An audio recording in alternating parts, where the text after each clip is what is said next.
Hello students, आप सभी का बहुत बहुत स्वागत है मेरे यूट्यूब चैनल जैक फाइटर्स में। तो स्टूडेंट्स, आज हम लोग करने वाले हैं क्लास 7 मैथ्स एक्सरसाइज 1.4 का इंट्रोडक्शन।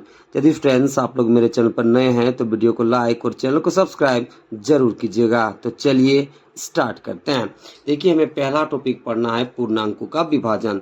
तो आइए हम लोग समझते हैं कि पूर्णांकों का विभाजन हम लोग कैसे करेंगे। ओके, तो इसमें हम लोग दो रूल समझेंगे। तो चलिए स्टार्ट करते हैं। पहला रूल समझिएगा मेरे प्यारे बच्चों। देखिए, पहला रूल क्या है कि जब आप किसी ऋणात्मक पूर्णांक को, ठीक है, विभाजित करोगे एक धनात्मक पूर्णांक के साथ, क्या बोले कि जब आप किसी ऋणात्मक पूर्णांक को विभाजित करोगे किसी धनात्मक पूर्णांक के साथ, या फिर किसी धनात्मक पूर्णांक को आप विभाजित करोगे किसी ऋणात्मक पूर्णांक के साथ, तो आपको रिजल्ट में हमेशा ऋणात्मक पूर्णांक मिलेगा। ओके, क्या बोले, दोबारा समझा रहे हैं कि जब आप किसी ऋणात्मक पूर्णांक को विभाजित करोगे किसी धनात्मक पूर्णांक के साथ, या फिर जब किसी धनात्मक पूर्णांक को आप विभाजित करोगे ऋणात्मक पूर्णांक के साथ, तो आपको हमेशा उत्तर ऋणात्मक पूर्णांक में मिलेगा। कैसे, एग्जाम्पल से समझते हैं। ओके, देखिए, मान लीजिए हम एग्जाम्पल लेते हैं -8 ऋणात्मक पूर्णांक है, इसको हम डिवाइड कर रहे हैं धनात्मक पूर्णांक 2 के साथ। ओके, तो देखिए सिंपली इसको आप कैसे लिख सकते हो, तो -8 बट्टा में 2। ठीक है, अभी कुछ देर के लिए आपको ये जो माइनस है इसको आपको भूल जाना है। सबसे पहले इसको आपको पूर्ण संख्या के रूप में भाग देना है।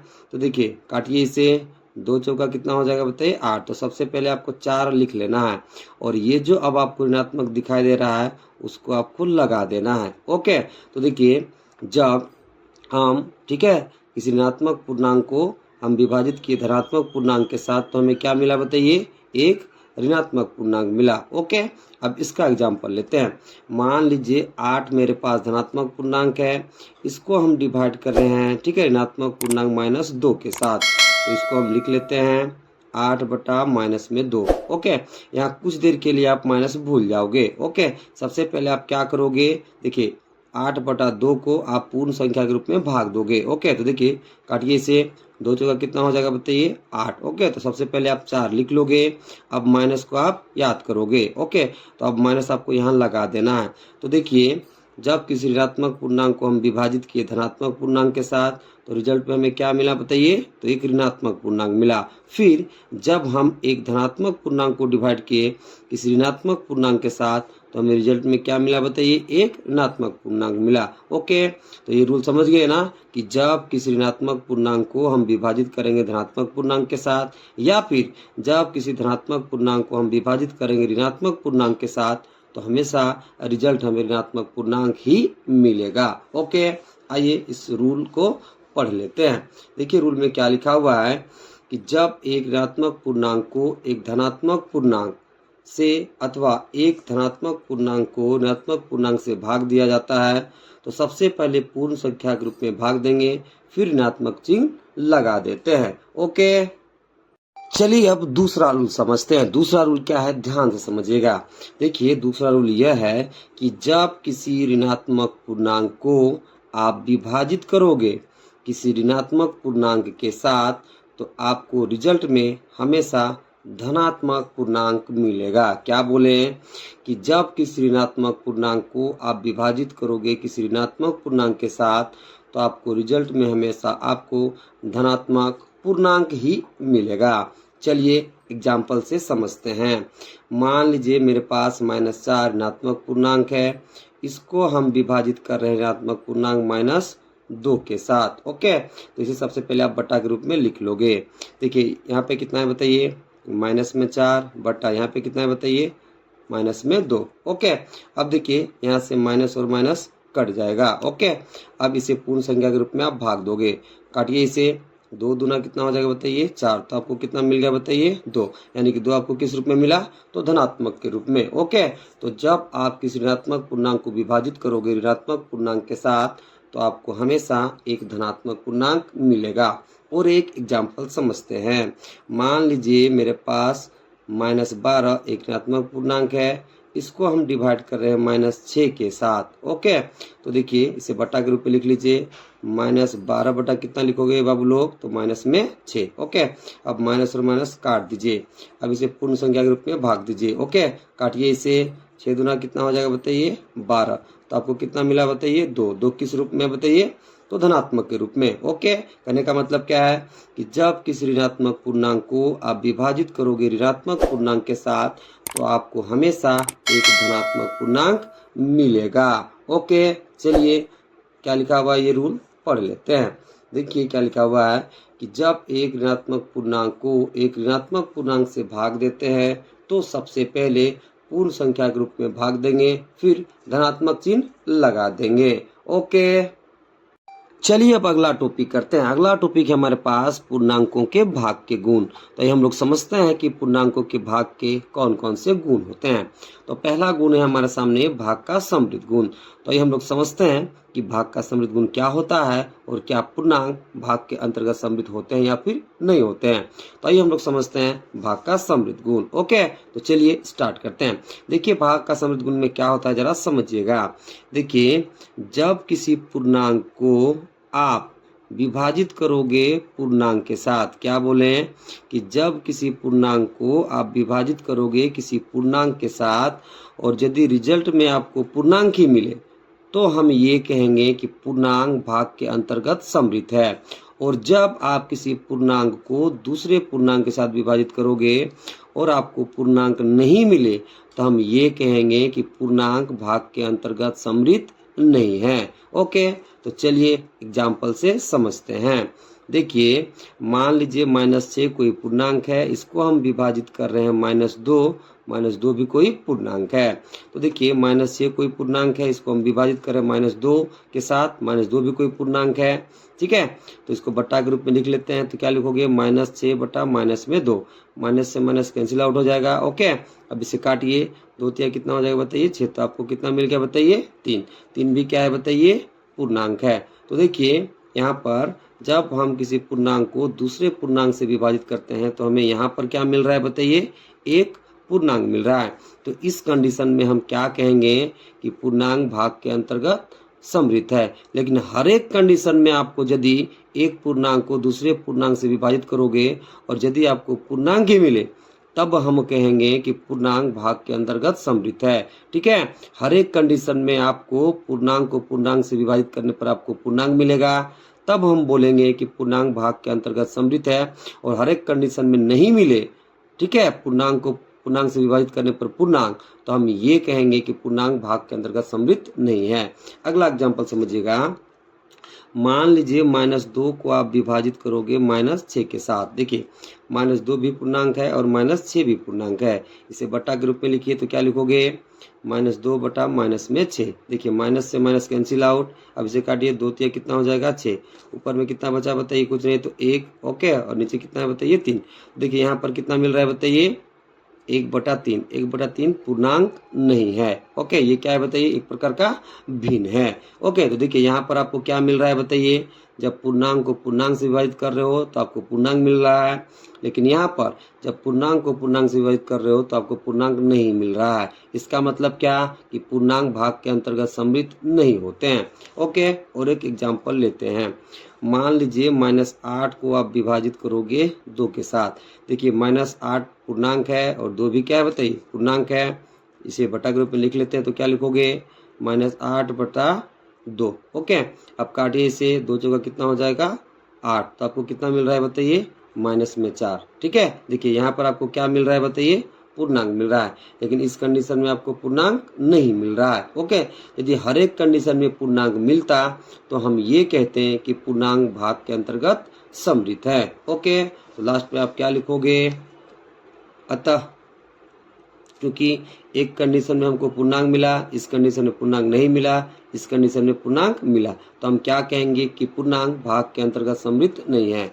अतः हम कह सकते हैं कि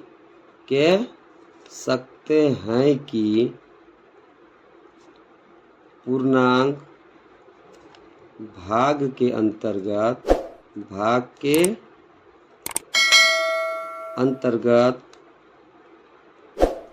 समृद्ध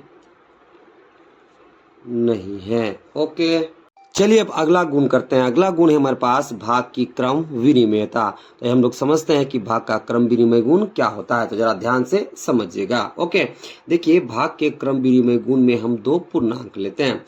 तो मान लेते हैं ए और बी कोई दो पूर्णांक है।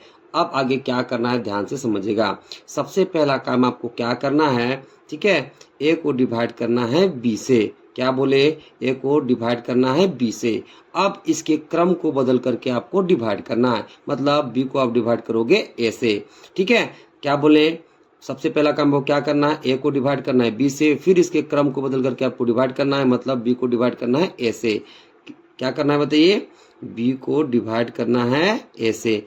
जब आप ऐसा करोगे, ठीक है, और ए भागा बी और बी भागा ए का मान यदि बराबर आ जाए तो हम ये कहेंगे कि पूर्णांक भाग के अंतर्गत क्रम विनिमय है, और बराबर नहीं आएगा तो हम ये कहेंगे कि पूर्णांक भाग के अंतर्गत क्रम विनिमय नहीं है। ओके, देखिए ए यहाँ कहाँ है बताइए, फर्स्ट में, इधर कहाँ है बताइए, लास्ट में। ठीक है, बी कहाँ है बताइए, लास्ट में। यहाँ पर बी कहाँ है बताइए, फर्स्ट में। ओके, तो देखिए ए को हम भागा दे रहे हैं बी से, फिर इसके क्रम को बदले तो हम बी को भागा दे रहे हैं ए से। ठीक है, और यदि दोनों का वैल्यू, जब एग्जाम्पल लेंगे और यदि दोनों का वैल्यू मतलब ए भागा बी और बी भागा ए का वैल्यू बराबर आएगा तो हम ये कहेंगे कि पूर्णांक भाग के अंतर्गत क्रम विनिमय है, और यदि नहीं आएगा तो हम ये कहेंगे कि पूर्णांक भाग के अंतर्गत क्रम विनिमय नहीं है। ओके, अभी के लिए हम यहाँ मान लेते हैं कि ए भागा बी बराबर है बी भागा ए, और हम एग्जाम्पल से समझेंगे कि क्या ए भागा बी और बी भागा ए का मान बराबर होता है या फिर नहीं होता। अभी के लिए आप मान लोगे कि दोनों का वैल्यू क्या है बताइए, बराबर। एग्जाम्पल लेकर के हम देखेंगे कि दोनों का वैल्यू बराबर होता है या फिर नहीं होता। यदि हो गया तो पूर्णांक भाग के अंतर्गत क्रम विनिमय होगा, और यदि नहीं होगा बराबर तो हम ये कहेंगे कि पूर्णांक भाग के अंतर्गत क्रम विनिमय नहीं है। तो चलिए एग्जाम्पल लेते हैं। तो एग्जाम्पल समझिएगा, मान लीजिए हम 4 को भागा दे रहे हैं 2 से। ओके, अब इसके क्रम को बदल करके हम भागा देते हैं। तो 2 को भागा किससे दोगे बताइए, तो 4 से। देखिए 2 यहाँ लास्ट में है तो यहाँ कहाँ हो जाएगा, फर्स्ट में। 4 यहाँ फर्स्ट में है तो यहाँ कहाँ हो जाएगा बताइए, लास्ट में। ओके, अब हम दोनों का वैल्यू कैलकुलेट करते हैं और देखते हैं कि क्या दोनों का मान बराबर आ रहा है या फिर नहीं आ रहा है। ओके, देखिए कंपेयर करोगे तो ए का मान कितना हो जाएगा यहाँ पे 4, बी का मान कितना हो जाएगा 2। ओके, अब चलिए वैल्यू कैलकुलेट करते हैं। तो देखिए इसे बटा के रूप लिख लीजिए, तो क्या लिखोगे बताइए, 4/2। इसे कितना लिखोगे बताइए, 2/4। काटिए इसे, 2 दूना कितना हो जाएगा बताइए 4, यहाँ 2 दूना कितना हो जाएगा बताइए 4, यहाँ कुछ नहीं तो 1, यहाँ कुछ नहीं तो बताइए 1। ओके, अब देखिए यहाँ पर कितना बचा बताइए 2/1, यहाँ पे कितना बचा बताइए 1/2। ओके, तो देखिए यहाँ वैल्यू कितना आ जाएगा 2, यहाँ पर कितना आ जाएगा बताइए 1/2। तो क्या 2 और 1/2 बराबर है, तो बराबर नहीं है। ओके, तो आप यहाँ क्या करोगे, बराबर लिख करके काट दोगे, यहाँ पर भी बराबर लिख करके काट दोगे, यहाँ पर भी बराबर लिख के काट दोगे, और यहाँ पर भी बराबर लिख के काट दोगे, और ए भागा बी और बी भागा ए का मान बराबर नहीं होता तो आप यहाँ पर भी काट दोगे, अर्थात जो पूर्णांक है वो भाग के अंतर्गत क्रम विनिमय नहीं होते। क्यों नहीं होते, क्योंकि ए भागा बी और बी भागा ए का मान बराबर नहीं आता। अतः आप क्या लिखोगे, अतः हम कह सकते हैं कि पूर्णांक भाग के अंतर्गत क्रम विनिमय नहीं होते। ओके, चलिए अब अगला गुण करते हैं। अगला गुण है हमारे पास भाग की साहचर्यता। तो आइए हम लोग समझते हैं कि भाग का साहचर्य गुण क्या होता है। तो ध्यान से समझिएगा। देखिए भाग के साहचर्य गुण में हम 3 पूर्णांक लेते हैं। तो मान लेते हैं ए बी सी कोई 3 पूर्णांक है। ओके, अब इस गुण में क्या किया जाता है आप ध्यान से समझोगे। देखिए सबसे पहले आपको क्या करना है, पहले 2 पूर्णांक को विभाजित करना है, मतलब ए को डिवाइड करना है बी के साथ। तो क्या लिखोगे, ए को डिवाइड करना है किसके साथ बताइए, बी के साथ, इसे आप ब्रैकेट में लिख लोगे। फिर आप डिवाइड करोगे तीसरे पूर्णांक सी के साथ। ठीक है, फिर आगे आप क्या करोगे, लास्ट के दो पूर्णांक को विभाजित करोगे, यानी कि विभाजित करोगे बी को सी के साथ, फिर इसका जितना वैल्यू आएगा उसको आप डिवाइड करोगे ए से। उसको किसे डिवाइड करोगे बताइए, ए से। जब आप ऐसा करोगे और यदि ए भागा बी ब्रैकेट के अंदर भागा सी और ए भागा ब्रैकेट के अंदर बी भागा सी का मान यदि बराबर आ जाता है तो आप ये कहोगे कि पूर्णांक भाग के अंतर्गत सहचारी है, और यदि मान बराबर नहीं आता है तो आप ये कहोगे कि पूर्णांक भाग के अंतर्गत सहचार्य नहीं है। ओके, अभी के लिए हम मान लेते हैं ब्रैकेट के अंदर ए भागा बी भागा सी, ठीक है, फिर ए भागा ब्रैकेट के अंदर बी भागा सी का मान बराबर है। अभी के लिए हम क्या मान लेते हैं कि एलएचएस का मान और आरएचएस का मान बराबर है, और हम एग्जाम्पल लेकर के समझेंगे कि क्या एलएचएस और आरएचएस का मान बराबर आता है या नहीं आता। यदि बराबर आ जाएगा तो हम ये कहेंगे कि पूर्णांक भाग के अंतर्गत सहचारी है, और यदि नहीं आता है तो हम ये कहेंगे कि पूर्णांक भाग के अंतर्गत सहचार्य नहीं है। तो चलिए एग्जाम्पल लेकर के समझते हैं। ओके, तो एग्जाम्पल समझिएगा। देखिए, हम मान लेते हैं 8 कोई पूर्णांक है, ठीक है, फिर मान लेते हैं 4 कोई पूर्णांक है और 2 कोई पूर्णांक है। ओके, इसे हम मान लेते हैं ए, इसे मान लेते हैं बी, इसे मान लेते हैं सी। ठीक है, अब हम इसमें सहचार्य गुण लगाते हैं। तो देखिए, 8 को भागा करोगे 4 से, इसे रख लोगे ब्रैकेट में, फिर भागा दोगे 2 से। ओके, अभी के लिए आप यहाँ बराबर मान लो। अब आपको क्या करना है बताइए।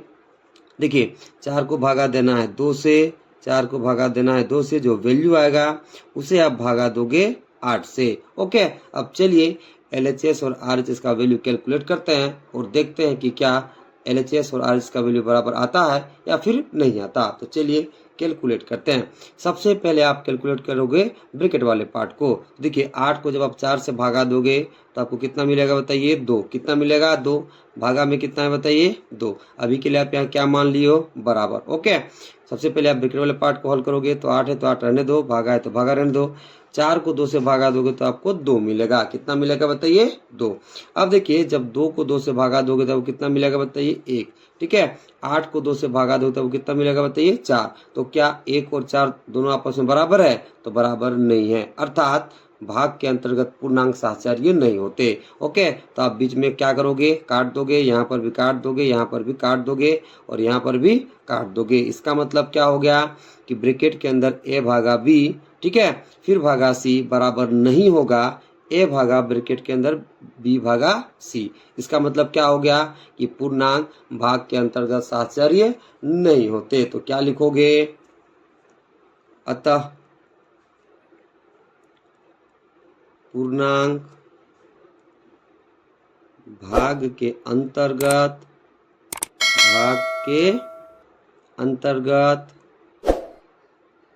सहचार्य नहीं होते हैं। ओके, चलिए अब अगला टॉपिक करते हैं। अगला टॉपिक है हमारे पास भाग देने के कुछ महत्वपूर्ण नियम। तो आइए हम लोग समझते हैं कि वो महत्वपूर्ण नियम कौन कौन से हैं। तो पहला नियम समझोगे। देखिए, जब किसी पूर्णांक को आप 0 से भाग दोगे तो उसे समझा जाता है अर्थहीन। क्यों समझा जाता है, क्योंकि जब किसी पूर्णांक को 0 से भाग दिया जाता है तो भाग कंप्लीट नहीं होता, इसलिए उसे अर्थहीन समझा जाता है। एग्जाम्पल समझोगे। मान लीजिए ए मेरे पास कोई पूर्णांक है, इसको हम डिवाइड कर रहे हैं 0 के साथ। तो जब ए को आप डिवाइड करोगे 0 के साथ तो ये भाग कंप्लीट नहीं हो पाएगा, इसलिए इसे क्या समझा जाता है बाबू लोग, तो अर्थहीन समझा जाता है। ओके, अगला एग्जाम्पल समझिए। देखिए, मान लीजिए मेरे पास 5 कोई पूर्णांक है, इसको हम डिवाइड करेंगे 0 के साथ तो भी वैल्यू क्या आएगा बताइए, तो अर्थहीन ही आएगा, क्योंकि 5 को जब 0 से डिवाइड करोगे तो भाग कंप्लीट नहीं हो पाएगा, इसलिए उसे अर्थहीन समझा जाता है। ओके, अगला एग्जांपल समझिए। मान लीजिए -3 को आप डिवाइड करोगे 0 के साथ तो भी आपको वैल्यू क्या मिलेगा, तो अर्थहीन ही मिलेगा। ओके, देखिए आगे 0 मान लीजिए कोई पूर्णांक है, इसको जब आप डिवाइड करोगे 0 के साथ तो भी आपको वैल्यू अर्थहीन ही मिलेगा। अर्थात जब किसी पूर्णांक को शून्य से भाग दिया जाता है तो उसे अर्थहीन समझा जाता है। क्यों समझा जाता है? क्योंकि भाग कंप्लीट नहीं हो पाता। ओके, अब दूसरा रूल समझिएगा। देखिए दूसरा रूल क्या कहता है कि जब आप शून्य को किसी शून्येतर पूर्णांक से भाग दोगे तो आपको शून्य ही मिलेगा। क्या बोले कि जब आप शून्य को किसी शून्येतर पूर्णांक से भाग दोगे तो आपको शून्य ही मिलेगा। शून्येतर पूर्णांक का मतलब क्या? शून्य को छोड़कर कुछ भी। ओके, देखिए एग्जाम्पल समझिएगा। मान लीजिए, ठीक है, हम 0 को डिवाइड कर रहे हैं ए के साथ। ए यहाँ क्या है बताइए? कोई पूर्णांक है, तो हमें रिजल्ट में क्या मिलेगा बताइए? 0 ही मिलेगा। अगला एग्जाम्पल समझिए। मान लीजिए जब आप 0 को डिवाइड करोगे 2 के साथ, 2 कोई पूर्णांक है, तो आपको रिजल्ट में क्या मिलेगा? तो 0 ही मिलेगा। ओके, जब आप 0 को डिवाइड करोगे 5 के साथ तो भी आपको वैल्यू क्या मिलेगा? तो 0 ही मिलेगा। अगला एग्जाम्पल समझिए। मान लीजिए 0 को आप डिवाइड करोगे -4 के साथ तो भी आपको वैल्यू क्या मिलेगा? तो 0 ही मिलेगा। इसका मतलब क्या है कि जब आप शून्य को किसी शून्येतर पूर्णांक से भाग दोगे तो आपको वैल्यू हमेशा शून्य ही मिलेगा। ओके, चलिए अब तीसरा रूल समझते हैं। अब देखिए तीसरा रूल क्या है कि जब किसी शून्येतर पूर्णांक को आप 1 से भाग करोगे तो आपको वही पूर्णांक मिलेगा। क्या बोले कि जब किसी शून्येतर पूर्णांक को आप 1 से भाग करोगे तो आपको वही पूर्णांक मिलेगा। एग्जाम्पल समझिएगा। मान लीजिए ए कोई शून्येतर पूर्णांक है। ओके, इसको हम डिवाइड कर रहे हैं 1 के साथ, तो हमें रिजल्ट में क्या मिलेगा? तो वही पूर्णांक यानी कि ए ही मिलेगा। ओके, अगला एग्जाम्पल समझिएगा। मान लीजिए 5 कोई शून्येतर पूर्णांक है, इसको हम डिवाइड कर रहे हैं 1 के साथ, तो हमको रिजल्ट में क्या मिलेगा? तो 5 ही मिलेगा। इसका मतलब क्या है कि जब किसी शून्येतर पूर्णांक को आप 1 से डिवाइड करोगे तो आपको वही शून्येतर पूर्णांक मिलेगा। अगला एग्जाम्पल समझिएगा। देखिए मान लीजिए -4 को हम 1 से डिवाइड कर रहे हैं तो हमको क्या मिलेगा रिजल्ट में बताइए? तो -4 ही मिलेगा, मतलब वही पूर्णांक मिलेगा। ओके, तो इससे क्या समझ में आया कि जब किसी शून्येतर पूर्णांक को आप 1 से विभाजित करोगे तो आपको वही शून्येतर पूर्णांक मिलेगा।